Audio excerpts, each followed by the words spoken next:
Hey Mama, before we start this interview, this is the bowling green out the back here, lawn bowls, underarm, so I'm playing a lot of that at the moment. And if you don't know what lawn bowls is, you got a little jack up there and you're trying to roll the ball next to the jack. You have 4 players that play in a team, and you've got a ditch as well. It's a bit like my bowling in cricket. Playing India, I was always ending up in the ditch, and I still do here in lawn bowls. So that's a lovely bit of introduction by the man himself. Obviously, welcome to Revsportz. This is me, Debashis, and I am with none other than Brad Hogg. We're just going to talk about the next 10-15 minutes on the series, upcoming test series between India and Australia. Brady, welcome to Revsportz.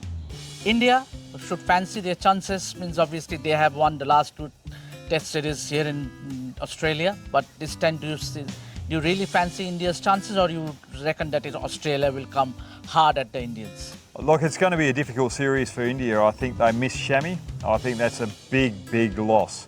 But they've still got plenty of talent in the bowling department there. But with that experience, especially on Australian conditions, I think that's going to be a bit of a highlight.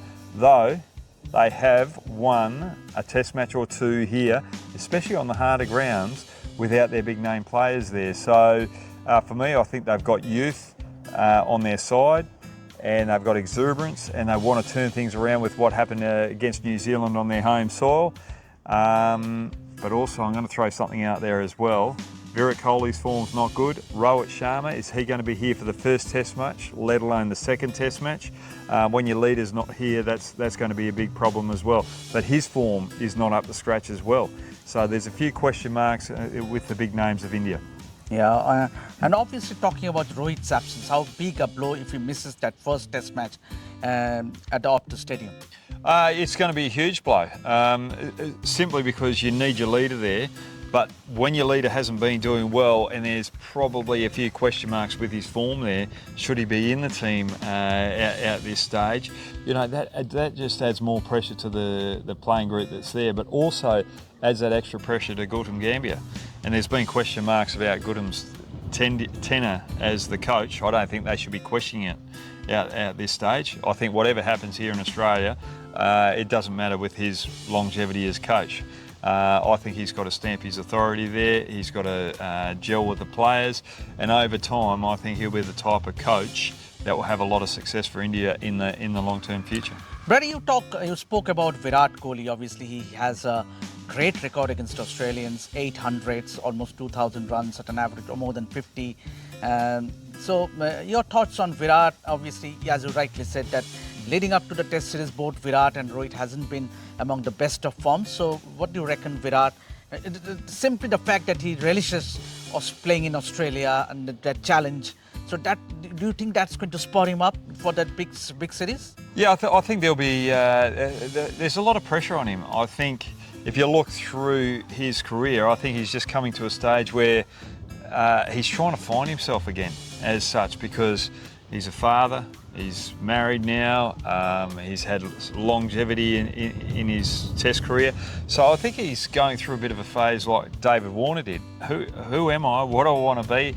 How do I want to be remembered? So all these things are playing in the back of his mind as he's coming to the end of his career. But he's got a lot of fight. I've always loved the way that he's played out the middle. He's definitely one of the best players I've ever seen in the game of cricket with the bat. And I just hope that he stands up over here and delivers and puts pressure on the Australian team, because I want to see a close contest. We do want to see a close contest. It's not just about your team winning, but the benefit of the Test cricket moving forward, we want to see the big names performing, and we want to see Virat Kohli doing well against the likes of Cummins, Hazlewood and Stark, probably the best pace attack going around in world cricket at the moment. Having watched Virat, obviously you played against him as well, so having watched Virat, what is that one thing that impresses you the most? Means, is it his hunger? You did mention that he still has a lot of cricket left in him. And what is that makes Virat the special batter he is? Yeah, it's just his hunger, but he's also likes to be in your face. He wants to be in the contest. He wants that big moment. And I was just watching him against New Zealand. I just thought it wasn't controlled aggression that he was having out there. He stormed out and then just wanted to play the aggressive strokes. But when he's in full control of that aggression, he's defending, but he's defending aggressively. He's showing that intent with the bat. It's good, solid footwork, but he's controlling the pace of the game.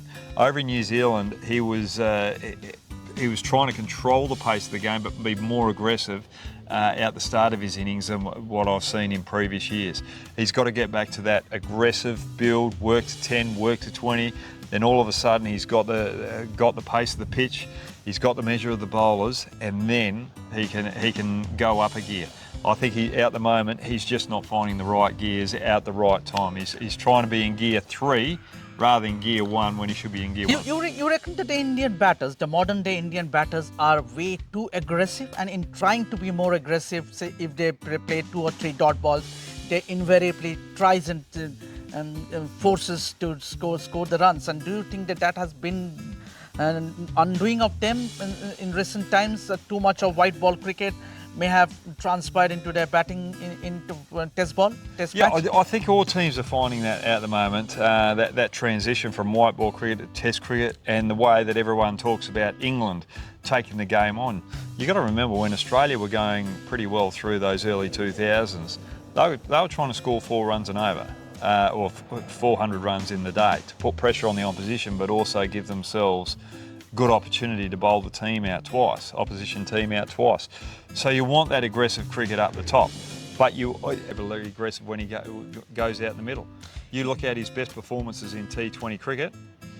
He's conservative, just pushing the 1s and 2s, as Gambia made in a statement in all situations. So you've got to be able to play that aggressive style of cricket. We've got to be a team that need to stop and go, especially here in Australia, and all situations. Draw. So you've got to be able to play that aggressive style out in the middle. But when you need to stop and go, where they're going to get in Australia, and try and wear that down over a day, and keep that bowling attack in Australia out in the middle. Set the series up for the next test match where they're going to get about winning a test match. It's about trying to keep the opposition bowlers out there up as long as they can to wear them down to make it easier in the next test match. It's not just about winning a test match. When you talk about aggression, I like Jaswell being aggressive, I like Gill being aggressive, but I don't like wear them down to make it easier in the next test match. So trying to be when you talk about aggression, I like Jaswell being aggressive, I like Gill being aggressive, but I don't like Kohli trying to be over. He's going about 6 runs and over to 7 runs and over, but then out the back end he just annihilates the attack. And that's how we should be doing it in Test cricket as well, because if he's 50, Australia are going to be panicking that he's going to turn that 50 into a big 100, and that's what India need. Hoggy, you made a very valid point. Means obviously you got to frustrate the Australian bowlers. Yep. So it's better to look ugly, but to score big runs. Yep. So, and that is where India will be missing someone likes of Cheteshwar Pujara in this series, because last 2 series that India played in Australia, he played more than 1,000 deliveries. Means obviously he did not score that great huge runs, but what it matters the most is that he just frustrated the Australian quicks. Yes, that's exactly what you need in there, and I think that's the roles that Gambia has got to try and find for certain players in there. Let the youngsters go out there and play their fluid, natural game.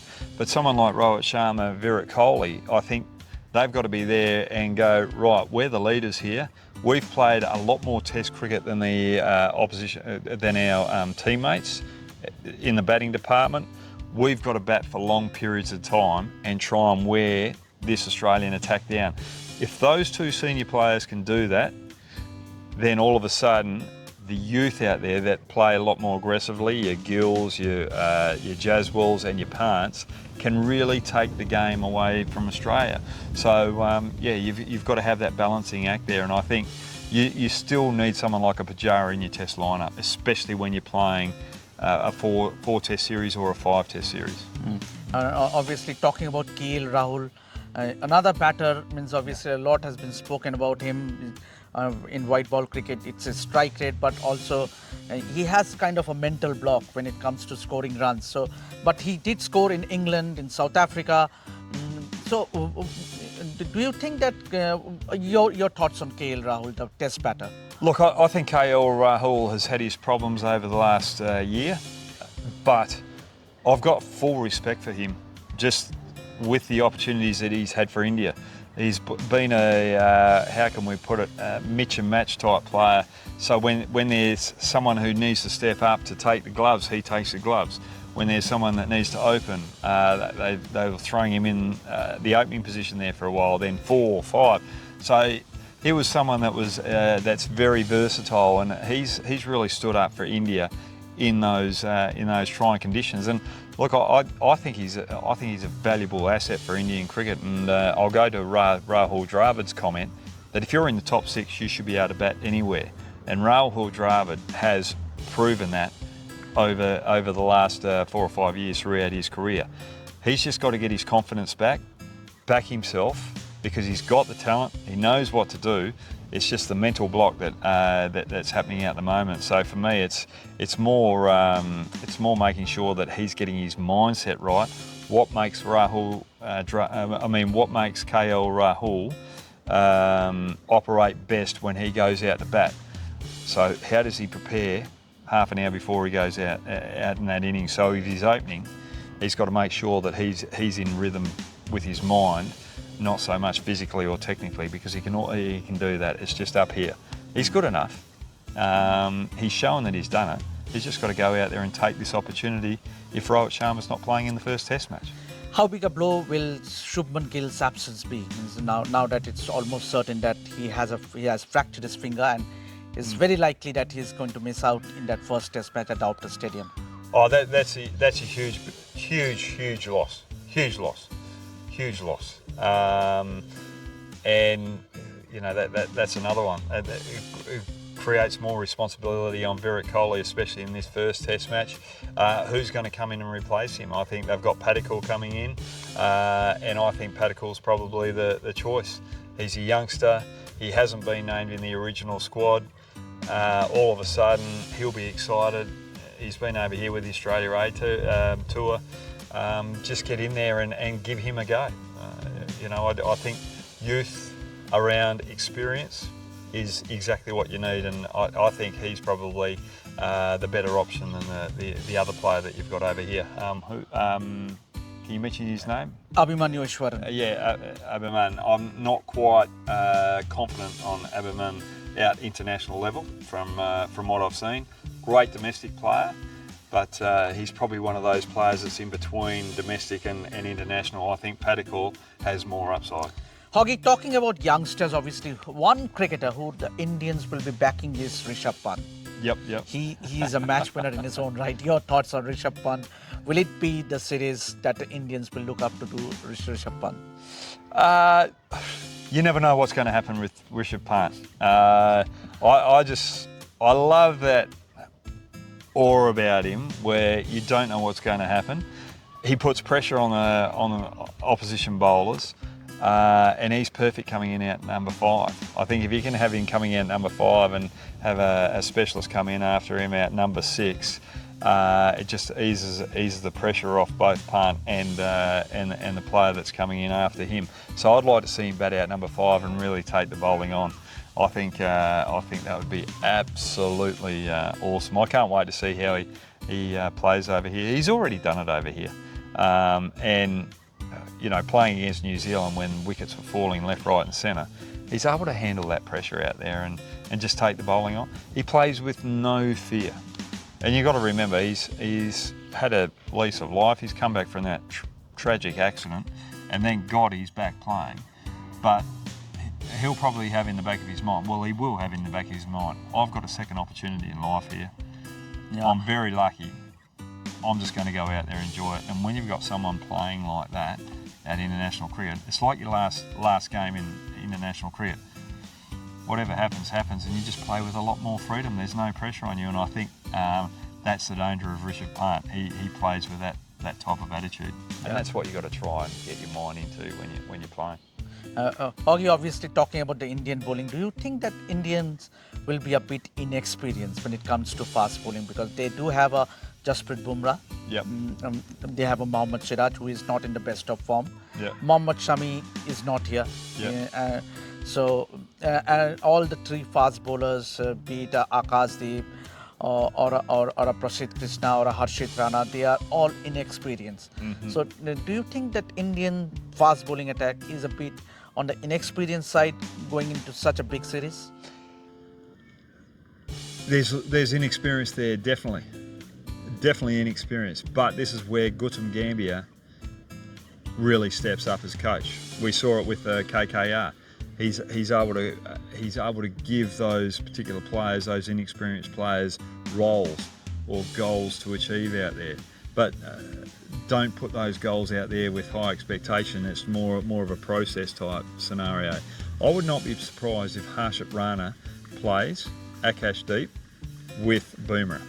So you are opting out Prasidh Krishna? Yes, I am. I love Krishna, but there's something about Rana that I absolutely love. I love his aggression, I love his pace, I love his enthusiasm, and I think he spent a lot of time with Gautam Gambhir at KKR. So there's another aspect where I think Gautam Gambhir's thinking, Harshit Rana's probably my man. I've spent time. I know what he can do. I know he's got that extra pace factor. So for me, I'd have Ashwin in there with Jadeja, with your spin options to be able to control one end, and then have Akashdeep bowl probably more overs than Boomer and Rana, but play that, or try and get him to play a Glenn McGrath role, where he's just hitting that nice, good line and length on a good area here on these bouncier wickets, top of off stump. If he can do that, he can control the Australian batsmen, not chase wickets, just try and dry it up. Then all of a sudden, Boomer and Rana come in as impact bowlers around that balance of your bowling attack. So you spoke about Ashwin. Obviously, he has an incredible record against Smith, Labuschagne and Khwaja. But seldom do you find Ashwin featuring in that playing 11 when India plays a test match overseas. Yeah. So do you see Ashwin in that playing 11? Yeah, it depends how they want to use Jadeja, really. Do they see Jadeja? I'd have Axar Patel over here as well. I think Axar Patel is probably a better option than Jadeja here in Australia. Taller bowler, gets the extra bounce as well, but also can handle the bat like Jadeja. But you'd have to change the balance up. You'll probably go one spinner and three quicks, and hopefully it's a pity that you don't have a genuine all-rounder that can bowl a bit of medium pace like Australia. But yeah, I think Ashwin and Jadeja should play. Jadeja's very good in the first innings. I think with the ball skidding on over here with the greener wickets, but as the wicket wears down, this is where Ashwin comes into. So they've got two spinners that are unique in a sense that they're going to give the team benefit on the different days of the Test match. If you can understand what I'm saying. Yes, absolutely. Yeah. And obviously, now a bit on Australian team, Nathan Lyon. He has tested so much success on these bouncy tracks here in Perth. So what is that makes him so successful in these bouncy conditions? Look, I think Nathan Lyon has had a wonderful career. You know, we talk about Shane Warne. Shane Warne was incredible. Stuart McGill was incredible. But the conditions here have changed a lot. The wickets have got flatter.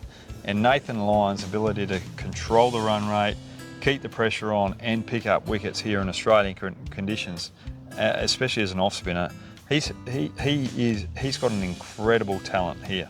So he gets a lot of overspin, a lot of drift, a lot of drop, and he's just honing in onto that boring length and making the batsman take him on. So I'm looking forward for the contest between him and Rishabh Pant, who likes to take him on. But it's more the overspin that gets Nathan Lyon's success here, rather than the side spin that you get over in India. And that's what I love about Ashwin. Ashwin spent time to go over to England and try and get that overspin and be able to adjust to foreign conditions. So so Ashwin's just as effective here as what Nathan Lyon is. But Nathan Lyon has been doing it all his life, whereas Ashwin's been playing on the subcontinent conditions a lot more. So that's why Nathan Lyon is more effective here than what Ashwin is.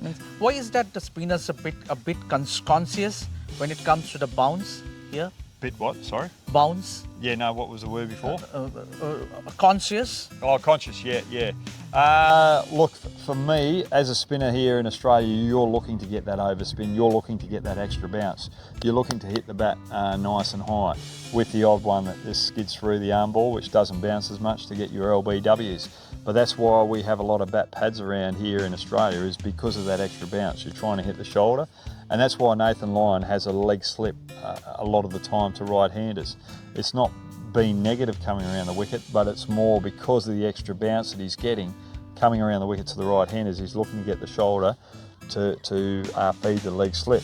But the arm ball comes into play with the first slip as well, with that extra bounce. Yeah. So that's why Nathan Lyon's so good. Are you disappointed that Kuldeep Yadav is not here?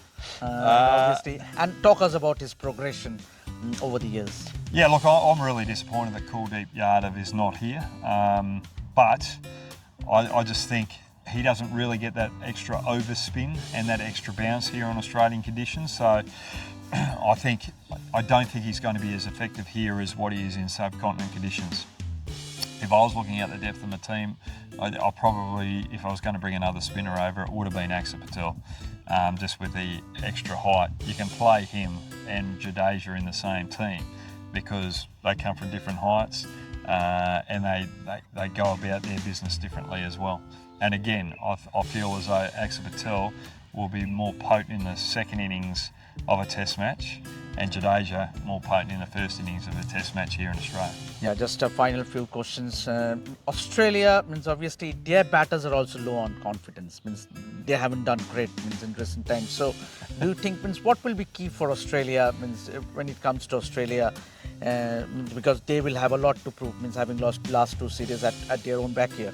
Yeah. So what's your take on the Australian team, especially the batters? Yeah, so if I was looking at it from an Indian perspective, you'll be going into your meeting going, right, well, they're lacking on confidence, yes, but we can't be backing that. It's the same with Australia bowling to Indian batsmen who are lacking confidence. No, you've got to be on there, you've got to be on the money, you've got to be creating that pressure straight away. And I think the key, and you've got a new opening batsman up there in Max Sweeney who hasn't opened the batting. So if you can put pressure on the Australian top four, and then you've got Travis Head coming in, who's probably been the best batsman for Australia over the last year. He hasn't been playing for the last couple of weeks or month. He's had a bit of a break. So, right, is Travis Head, can he handle that break or not? Or does he need to continue the momentum? If they can get onto him with his confidence early, as well, then Australia's in a lot of trouble because they rely heavily on Travis Head's form at the present moment, and the other players lacking that form, having their troubles. It's all looking good for India, but they can't chase it. They've just got to maintain that from ball one, they don't let Australia get away with any easy scoring options. Your final question, your predictions on the series. My predictions on the series, I think you've got to favour Australia 3-2 at least, because we're playing Perth, then Brisbane, then Adelaide with the night ball test. And I just think with our pace attack at the moment, with the experience that they have, the knowledge of Australian conditions, they should get on top with a more experienced pace attack. But Gautam Gambhir as the coach, I know there's been a lot of talk about him, but I think he playing that mentor role with the inexperienced bowling attack over here, I think he's the perfect man for the job.